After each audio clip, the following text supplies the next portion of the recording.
Assalamualaikum warahmatullahi wabarakatuh. Alhamdulillah wa syukurillah. Pada kesempatan ini Madia akan menganalisa sang debater dengan beberapa rekan yang kalau untuk saat ini mungkin berupa percakapan mungkin ya. Oke, kita langsung aja ya, kita lanjutin aja mereka. Ntar kita analisa dulu apa yang harus kita Madia sampaikan dalam posisi ini. Oke, go. Nah, sudah. Oke. Boleh kita lanjut ya? Boleh, silakan. Oke.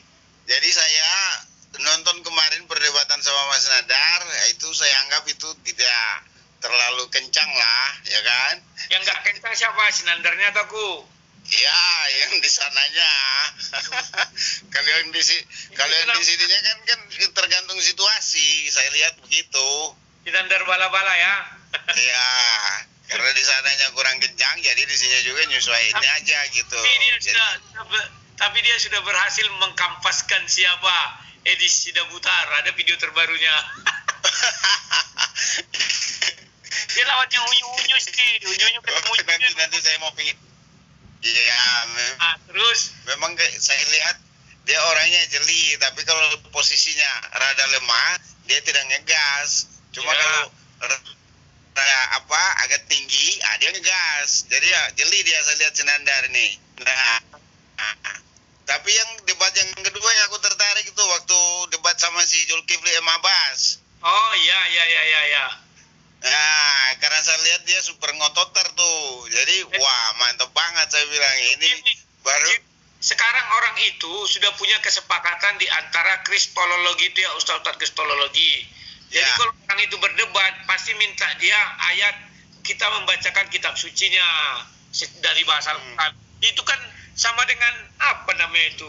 Sementara orang itu tidak pernah membahas kitab suci kita pakai bahasa Ibrani atau bahasa Yunani. Kan standar. ya. Jadi orang itu biar jangan ditanyai kitab sucinya, itulah senjata mereka. Jadi gini, Mas. Oke, di sini Madia akan menganalisa dulu percakapan antara sang debater dengan orang ini. Yang pertama, perlu diketahui adalah Al-Quran.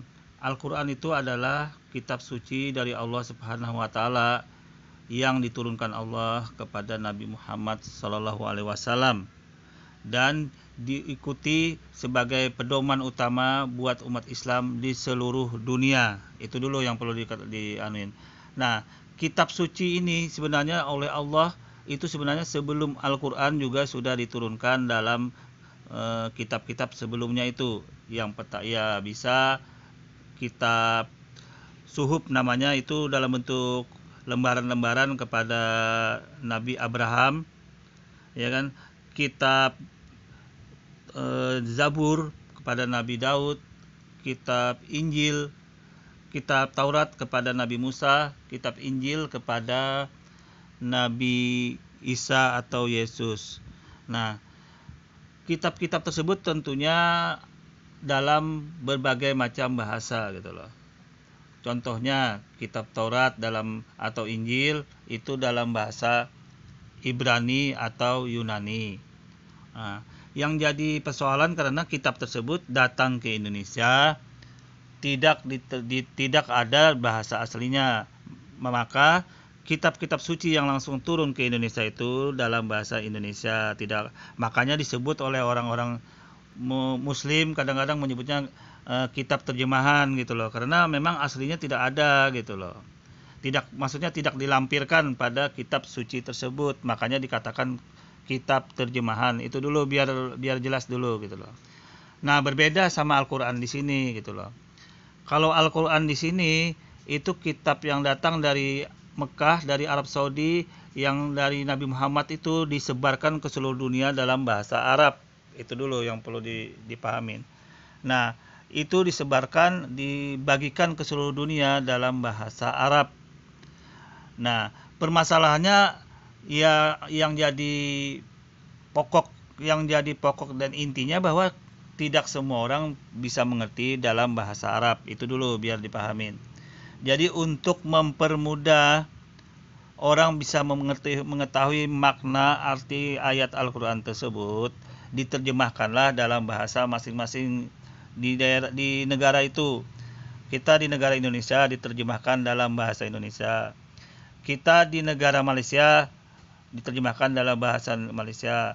Jadi seluruh negara itu menerjemahkan dalam bahasa masing-masing Al-Quran tersebut. Tapi Al-Quran tersebut selalu didampingi atau disertai dengan aslinya, agar dengan tujuan apa?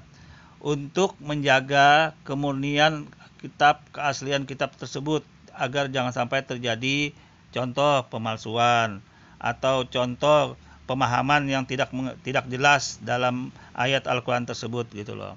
Jadi Al-Quran aslinya ini berguna bukan saja untuk dibaca sebagai amalan-amalan dalam ajaran Islam, tapi di situ digunakan juga sebagai pembanding, sebagai rujukan, sebagai filter dari Al-Quran yang terjemahan yang dari berbagai macam bahasa di dunia ini gitu loh.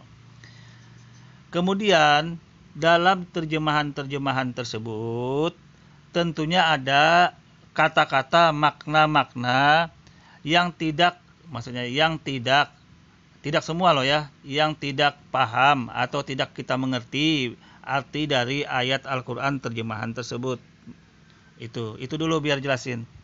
Bahwa dalam Al-Quran terjemahan itu, pada saat kita membaca atau mempelajari Al-Quran terjemahan tersebut, ada bahasa atau kata atau ayat yang kita tidak mengerti makna dari ayat tersebut, makna dari ayat Al-Quran tersebut. Bagaimana caranya agar mengerti?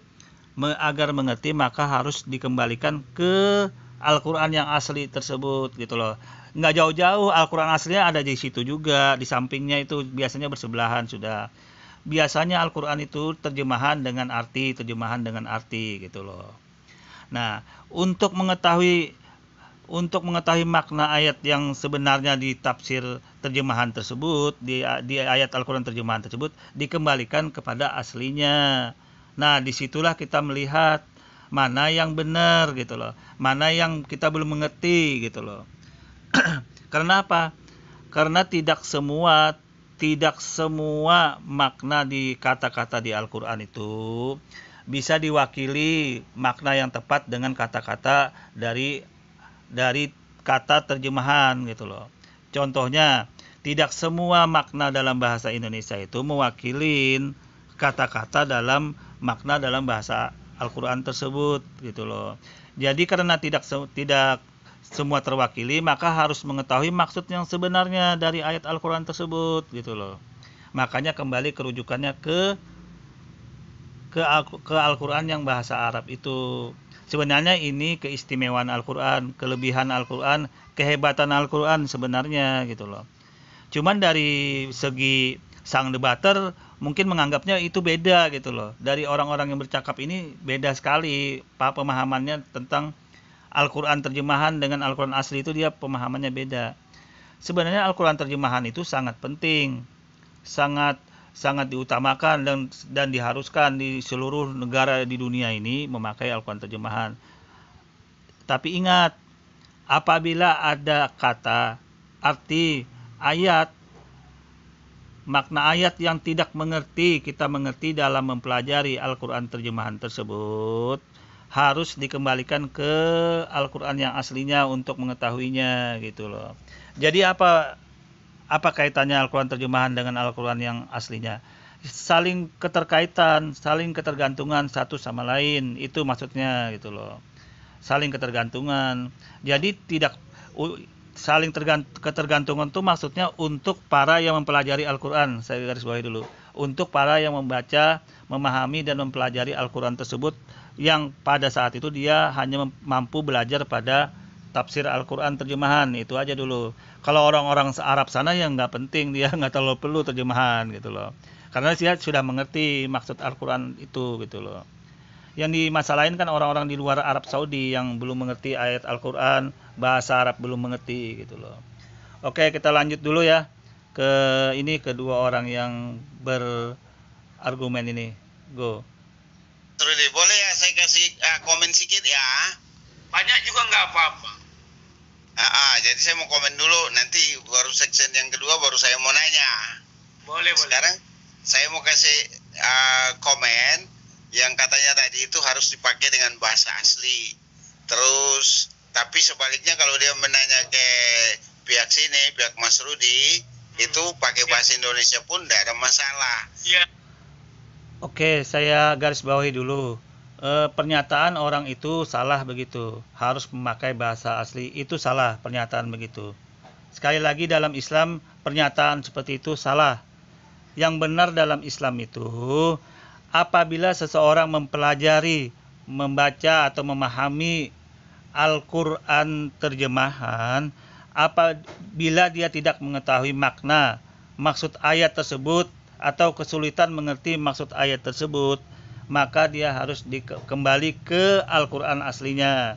Karena di Al-Quran asli itu sudah lengkap, dipandu, karena dia berdasarkan asbabun nuzulnya, berdasarkan tafsiran ahli-ahli pada ahli tafsir yang sudah terdahulu, yang sudah membuatkan panduannya, sudah semua di dalam Al-Quran tafsir itu gitu loh. Dalam Al-Quran yang aslinya maksudnya di situ. Jadi saya garis bawain dulu, pernyataan orang ini juga tidak tepat mengenai harus Al-Quran terjemahan atau begini-begini, itu tidak tepat. Oke, saya lanjut dulu. Sekarang saya mau tanya balik. Ya, itu kan diakuin sebagai kitab suci yang berasal dari Allah, dari Tuhan, kan gitu. Ya. Nah, pertanyaan saya dengan hal ini, apakah Tuhan itu tidak maha tahu? Oh, apakah Tuhan itu tidak maha tahu kan? Ya. Harusnya kan Tuhan maha tahu, segala bahasa dia tahu. Sebenarnya ini omongan yang nggak masuk otak, nggak masuk akal. Mengapa saya katakan nggak masuk akal? Ini yang dimasalahin, ini adalah orang yang mau belajar membaca Al-Quran, menafsirkan Al-Quran dalam bahasa terjemahan Al-Quran itu gitu loh. Nah, bagaimana masalahnya apabila orang itu tidak mengerti, tidak memahami Al-Quran itu dalam terjemahan itu, maka harus kembali merujuk ke Al-Quran yang asli. Kalau masalah Allah sifatnya tahu, maha tahu, itu kan enggak ada hubungannya, enggak ada persoalan di situ gitu loh. Enggak ada kaitannya juga. Yang dimasalahin dengan tema yang kemarin dengan Pak Jul pada waktu debat juga bukan ini masalahnya gitu loh. Kemarin masalah dengan Pak Jul itu kan gontok-gontokan masalah kalimat kata yang awal itu dengan kola gitu loh. Nah, dalam terjemahan itu kan mengandung makna dalam tutup kurung ada Muhammadnya. Nah, memahami yang itu bagaimana caranya gitu loh, untuk agar terang benderang masalah di situ dalam ayat tersebut, maka harus dikembalikan ke Al-Quran aslinya, ke Al-Quran yang bahasa Arab itu, biar tahu tujuannya, biar tahu siapa yang berkata, biar tahu yang mendasari itu apa gitu loh. Kan sudah jelas kemarin itu dijelaskan masalah begitu. Artinya kan Al-Quran itu firman Allah yang langsung dari Allah Subhanahu wa Ta'ala. Itu jangan dilepas dulu. Itu bagian utama itu. Artinya apapun yang terjadi pada Al-Quran itu adalah firman Allah orang pertama.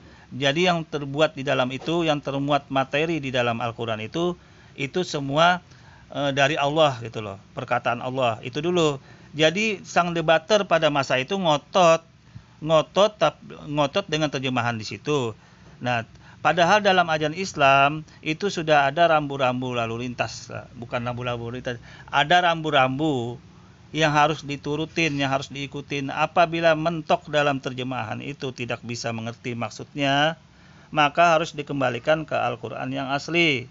Itu sudah terjawab kemarin masalahnya di situ. Cuma kesalahan sang debater aja yang terlalu ngotot. Pada masa itu akhirnya terjadi gontok-gontokan, debat kusir akhirnya gitu loh. Itu yang jadi masalah kemarin. Coba dikembalikan ke Al-Quran aslinya, selesai masalah itu kemarin gitu loh.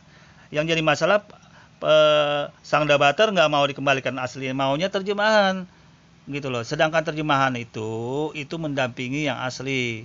Tapi segala apapun yang termuat di dalam terjemahan itu harus merujuk kepada yang aslinya gitu loh. Gitu, itu jawabannya. Saya lanjut dulu ya. Itu itu dia. Kenapa kita harus membatasinya? Nah, cuman faktanya, sebentar.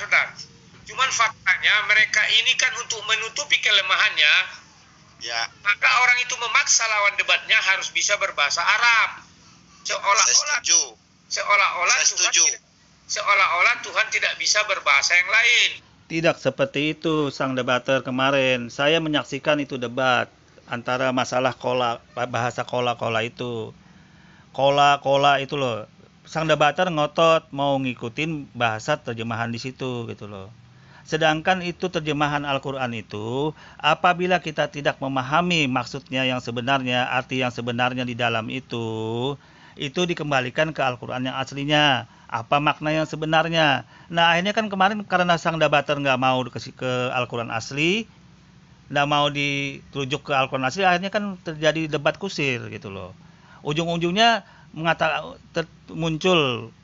muncul argumen-argumen Al-Quran terjemahan sesat segala macam, kan itu kan cuman akal-akalan doang gitu loh, membuat sesuatu yang yang seharusnya sudah selesai masalahnya nggak selesai gitu loh kemarin. Itu aja sih masalahnya kemarin.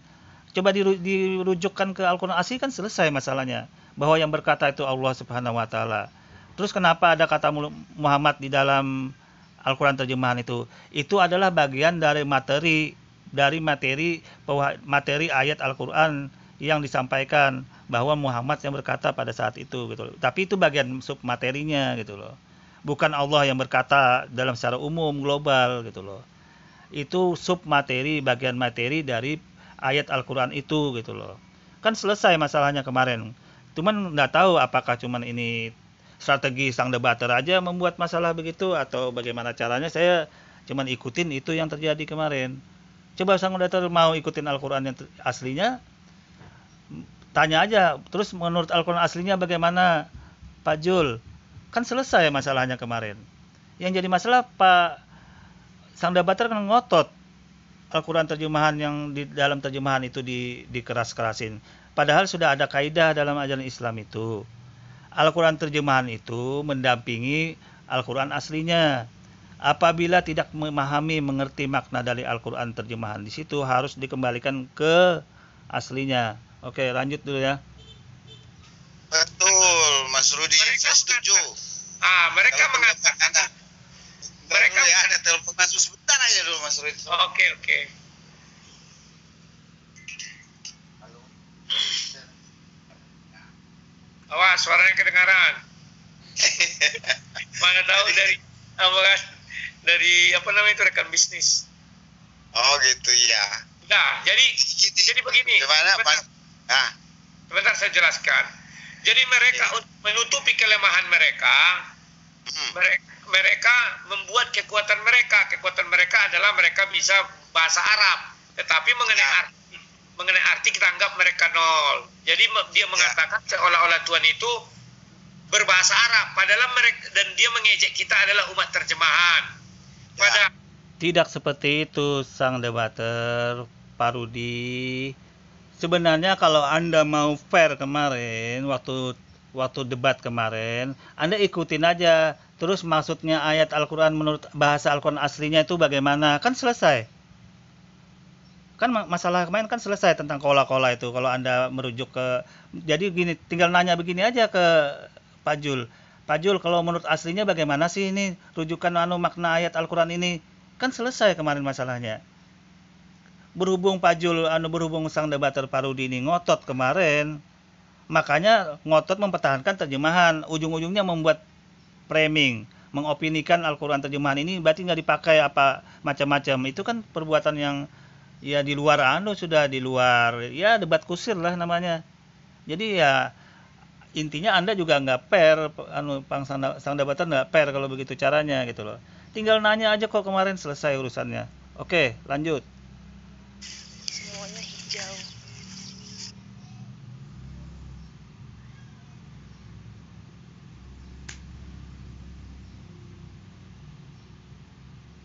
Mereka tidak tahu bahwa ketika Tuhan berbicara kepada Musa itu kan bukan bahasa Arab, tetapi bahasa Ibrani. Namun di dalam Al-Quran, bahasa Ibrani yang diucapkan Tuhan kepada Musa, contohnya di surah 28 ayat 30, diterjemahkan ke dalam bahasa Arab. Nah sekarang yang obat Oke, ini Madia akan menganalisa kembali sang debater membuat ya lagi lembaran baru lagi masalah Allah mewahyukan kepada Musa kemudian ke Arab diceritain. Sebenarnya bukan itu masalahnya sang debater. Kalau masalah itu sebenarnya tidak ada hubungannya ke sana larinya gitu loh. Tidak ada hubungannya karena wahyu Allah yang disampaikan, firman Allah yang disampaikan ke Nabi Muhammad ini sebenarnya dia berdiri sendiri. Hanya saja Allah menceritakan keadaan masa-masa lalu termasuk Nabi Musa itu gitu loh. Jadi ya nggak ada kaitannya hubungan masalah bahasa Ibrani, bahasa Yunani, bahasa apa di sana sebelum Islam itu ya nggak penting. Karena sebenarnya tidak ada kaitannya Allah masalah bahasa Ibrani kaitannya bahasa diterjemahkan tidak ada hubungan. Al-Quran itu berdiri sendiri dia. Karena dia murni wahyu dari Allah Subhanahu wa taala. Kemudian Allah itu menceritakan keadaan umat nabi-nabi sebelum Islam itu datang gitu loh. Jadi apa yang bisa diambil kesimpulan? Ya nggak ada kaitannya. Lagian kalau didalami juga secara argumen, ya nggak ada kepentingan juga. Masalah kemarin sebenarnya sudah selesai masalah yang begitu. Anda tinggal menanya kepada Jul. Sudah menurut bahasa Al-Quran asli bagaimana sih Pak Jul? Nah kan selesai. Ya kan? Anda aja yang terlalu ngeyel. Akhirnya membuat planning, membuat argumen sampai dibuat video-video Al-Quran terjemahan tersesat itu kan framing kebodohan namanya. Itu kan tidak benar begitu caranya gitu loh. Anda yang mengotot, Anda yang memframing membuat Al-Quran terjemahan sesat itu kan suatu kebodohan dari Anda sendiri kalau saya nilai loh. Oke loh, saya nilai ini loh. Karena Anda yang ngotot kemarin. Anda sendiri kemudian yang membuat opini begini gitu loh. Terjemahan itu kan sesuatu yang kebodohan namanya kalau saya nilai. Oke, lanjut. terjemahan siapa? Kita atau mereka? Kan begitu kan? Iya. Itulah. Terus apa lagi Pak? Oke, satu lagi Mas Rudi. Oke, bagus tadi itu saya sudah bisa lega saya karena selama ini hanya saya pikir orang lain juga tidak bisa memikirkan argumentasi tadi itu gitu loh. Ya memang salah. Kalau tidak mengikuti dari awal memang tidak mengerti. Termasuk Bapak juga tidak mengerti sebenarnya. Yang membuat masalah kemarin sang debater ngeyel, tidak mau dirujuk ke Al-Quran aslinya tentang kata qaula itu gitu loh. Kata qaula itu Allah itu tidak mau dirujuk ke aslinya. Akhirnya gontok-gontokan kemarin. Nah, ujung-ujungnya membuat framing, menggiring opini Al-Quran, mempelajari Al-Quran terjemahan tersesat. Kan itu kan pembuatan konyol namanya gitu loh. Dia yang membuat masalah tidak mau dirujuk ke Al-Quran asli, dia sendiri yang kemudian membuat framing. Membuat framing kan lucu namanya gitu loh. Padahal dalam Islam itu sudah sangat jelas. Apabila dalam Al-Quran terjemahan itu tidak mengerti, tidak memahami dalam membaca Al-Quran terjemahan, dirujuk dikembalikan ke Al-Quran aslinya agar tahu jelas maksud ayat tersebut gitu loh. Itu lanjut dulu ya. Semua pendebat Kristen sudah tahu kan hal itu dan tahu kelicikan orang ini, trik-triknya. Dia tidak mau ditanya kitab sucinya karena kitab sucinya tidak bisa dieksplor. Kalau dieksplor orang itu kejang-kejang. Karena orang tahu isi yang aslinya. Ya betul. Bukan itu.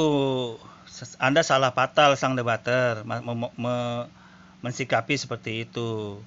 Yang dalam Islam itu yang dikhawatirkan ya sang debater ya, itu di dalam makna terjemahan Al-Quran terjemahan itu ada makna yang tersurat dan tersirat.